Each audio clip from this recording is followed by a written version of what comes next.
சூழ்நிலையில மூடுனீங்க? டாலரேட்டே பண்ண முடியல சார். நிம்மதியே இல்லாம போய் 10 கிலோ குறைஞ்சு எப்படி இருந்தானா இப்படி ஆயிட்டு டிப்ரெஷனுக்கு டேப்லெட் எடுக்கிற அளவுக்கு ஸ்ட்ரெஸ் கொடுத்தாங்க லேபர்ஸ் மூலமா. எனக்கு ஏகப்பட்ட ஸ்ட்ரெஸ். உணவு கடையில் என்ன கடை இது வந்து ஒரு கஃபே சார். நம்ம கடையில சாப்பிட்டீங்கன்னா நல்ல எனர்ஜெட்டிக்கா இருக்கலாம் அப்படிங்கிற மாதிரி ஒரு நீங்களே 10 கிலோ குறைஞ்சிட்டே இருக்கீங்களே. அவ கஃபேல சாப்பிடுறவங்களாம் நல்லா ஹெல்த்தியா இருக்கலாமா, ஆனா கஃபே நடத்துறவரும் 10 கிலோ குறைஞ்சி டிப்ரெஷன்ல போயிட்டாரா. என்னை நம்பி என் ஃப்ரெண்ட் வந்து ஒரு 15 lakhs போட்டாங்க.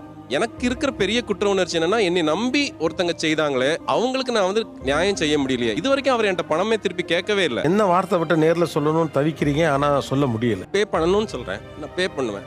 Some point in my life definitely pay.